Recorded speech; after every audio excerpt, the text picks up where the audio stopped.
मित्रांनो, आपल्या घरातील कोणतीही घटना आपल्या घराबाहेर जाते तेव्हा ती सामाजिक विषय बनते आणि समाज रचना बिघडते। म्हणूनच आपण म्हणतो की घराबाहेर काही जायला नको, त्यामुळे इज्जत जाते, बदनामी होते, लोक आपल्याबद्दल चुकीचं बोलतात, आपला अपप्रचार होतो। हे जर टाळायचं असेल तर कुटुंबाला शिस्त असणं, संस्कार असणं खूप महत्वाचं आहे। नवरा बायकोचं भांडण जर घराबाहेर गेलं तर समाजाला, नातेवाईकांना ते माहिती होतं। तिथून ते कोर्टात गेलं की समाजात अजून एक घटस्फोटाची केस म्हणून त्याची नोंद होते। हेच पती पत्नीचं भांडण, वाद जर घरात मिटले तर ते समाजात पसरून समाजावर पण चुकीचे संस्कार होणार नाही। याच जोडप्याचं पाहून अनेक जोडपी ज्यांच्यात वाद सुरू आहेत त्यांना घटस्फोट घ्यायला प्रोत्साहन मिळेल आणि आपण म्हणू समाजात आजकाल लग्न टिकत नाही। पाहूयात याविषयी सविस्तर माहिती। नमस्कार, मी अमृता। इनसाइड स्टोरीच्या आजच्या व्हिडिओमध्ये आपलं स्वागत करते। मित्रांनो, म्हणतात ना, एक कांदा जर खराब झाला तर त्याच्या आजूबाजूचे सगळेच कांदे तो खराब करतो। अगदी असंच एका घरातील एक मुलगा बिघडतो, वाईट मार्गाला जातो, तेव्हा तो अनेक घरांना, अनेक कुटुंबांना फसवतो, उद्ध्वस्त करतो। जेव्हा तो एक मुलगा अनेकांना फसवतो तेव्हा त्या एका कुटुंबाच्या चुकीच्या वळणापायी, वाईट संस्कारांमुळे अनेक लोकांना त्याचे चुकीचे परिणाम भोगावे लागतात।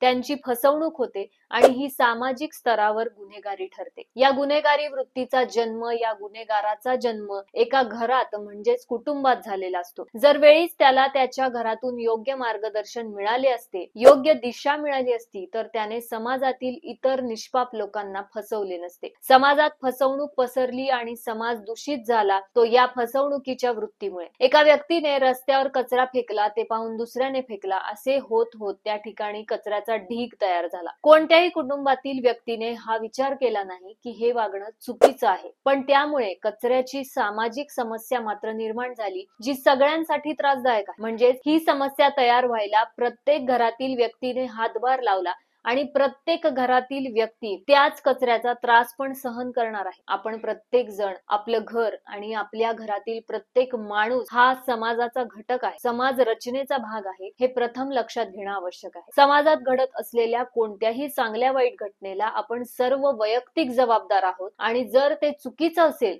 तर आपण पुढाकार घेऊन त्याला आळा घालणं हे आपलं कर्तव्य आहे। पण आजकाल लोक आपल्या घरातच वाईट वृत्तींना प्रोत्साहन देत आहेत, तर ते समाजातील वाईट वृत्तींना काय थोपवणार? जर शेजारच्या घरात किंवा दुकानात आग लागली तर आपण ताबडतोब अग्निशामक दलाला बोलवतो। ती आग आपल्या घराला लागलेली नसते, पण आपल्याला माहिती असते की ही आग वेळीच विझली नाही तर आपल्यापर्यंत येऊन आपले नुकसान होणार आहे। त्याचप्रमाणे आपण आपल्या आजूबाजूला घडणाऱ्या प्रत्येक चांगल्या वाईट गोष्टीची जबाबदारी घेतली तर कदाचित आपले घर पण वाचेल, शेजारचे घर पण वाचेल आणि पर्यायाने समाज वाचेल। सातत्याने समाजाला नावं ठेवून आणि इतरांना दोष देऊन आपण मोकळे होतो, हे सपशेल चुकीचं आहे। प्रत्येकाने स्वतःपासून सुरुवात केली पाहिजे। मीच एकट्याने बदलून चांगलं वागून काय जगाला फरक पडणार आहे का? सगळीकडे हेच सुरू आहे। आजकाल वातावरणच असं आहे, असंच चाललंय, सगळीकडे फसवणूक आहे, सगळेच भ्रष्टाचार करतात, व्याभिचार करतात, सगळेच लफडे करतात। आजकाल तत्व राहिलेत कुठे?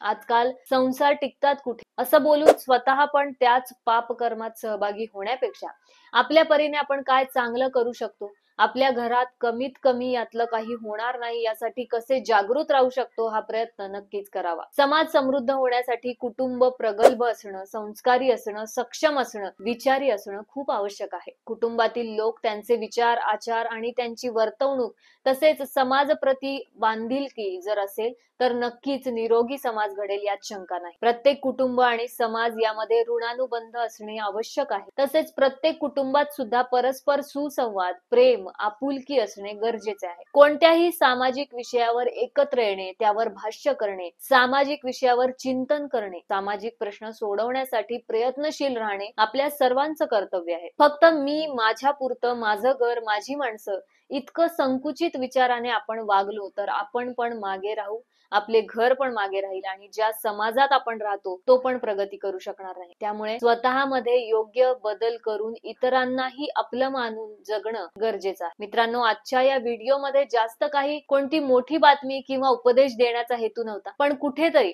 आपण आपल्या आतमध्ये दडलेले आपले सत्य एकदा पाहावे आणि त्यानुसार इतरांनाही समजावे, हाच काय तो। यावर आपलं काय मत आहे ते नक्की आम्हाला कमेंट करून कळवा आणि पाहत राहा इनसाइड स्टोरी। नमस्कार।